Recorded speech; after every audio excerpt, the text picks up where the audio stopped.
Hey, what's up, fellas? It's still the 27th of February. I did this video is on one of the parts of money that I believe you as a man, you must take the time to teach yourself how to do. This is going to be why you need to read a contract, why you need to be able to read a contract. And that includes agreements when you download an app or anything else. Okay, I'm going to go briefly over it, and I'm going to let you listen to some fairly short videos, and this includes buying a car, buying a house. uh, I don't think a lot of you have the ability to keep an attorney on retainer, so it is in your best interest as part of your self-development, which is another thing you need to be doing every week. At least an hour every week is self-development, learning how to spell better, learning new words, trying to learn a language, trying to improve your skill set, and giving yourself a new skill set, which is also this: learning to read a contract. Just about everything you're going to deal with is contract driven. It's renting an apartment, buying a car, buying a home, signing up for a contract with a cell phone carrier. Uh, just about anything that has the ability to help you or hurt you is done legalese, is done in legalese. And I used to work in, it doesn't matter what I used to fucking do. All right, here we'll get on with it. First thing you have to be, and I have some notes written right here. First thing you have to be able to do is understand what the parties are. Obviously, you should be one part of the party, and the other part of that is the other person or party that's involved in this contract. You should know who you're doing business with. If they're outside, their sign outside says A and B real estate, and on the contract it says like Norfolk Southern Equities Partners, and that's not a good deal. And if you do not take the time to read a contract, you're going to get screwed. I will give you one example. You can, and I'll drive it to a car. Buying a car.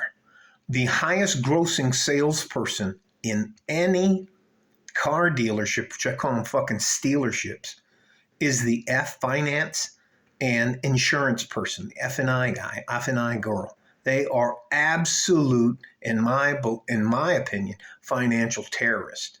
All right. So what is the subject? The second thing is, what is the subject of the contract?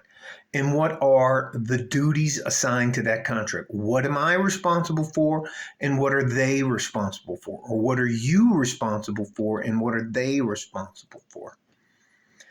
The third part of a contract is times.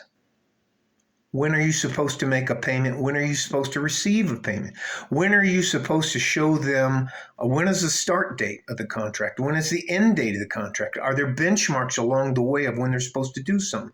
Say you hire a contractor to build your bathroom out or something like that.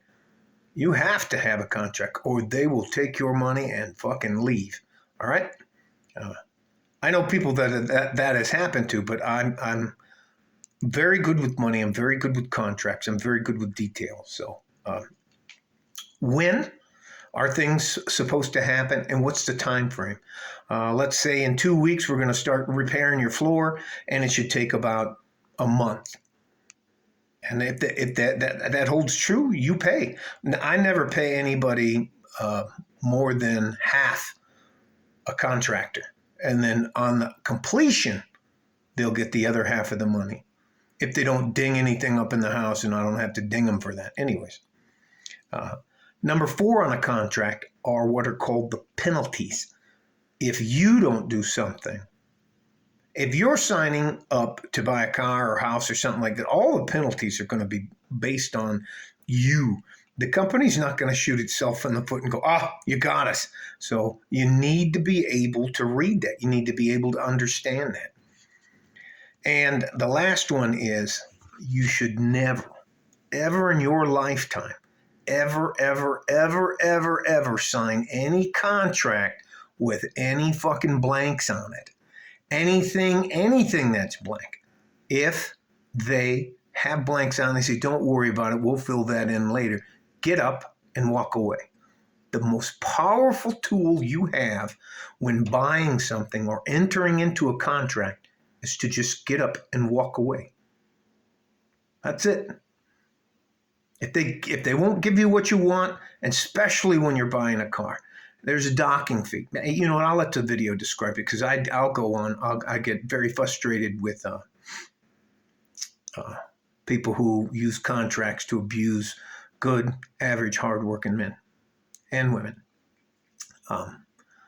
I believe this is a skill you personally should be able to develop. If you ever find yourself reading a contract and you know they're going to try to whip through the contract as fast as they can, you need to say, stop. I need a copy of it to take to an attorney, and I'll come back when I'm finished. Okay? Stay safe and healthy. Take care of each other if you can. If you can't, you have to take care of yourself. You have to improve your skill sets. All right? We need you. You really do matter. Like a fart in a G-string from West Texas, El Paso. I'm out of here. Bye-bye.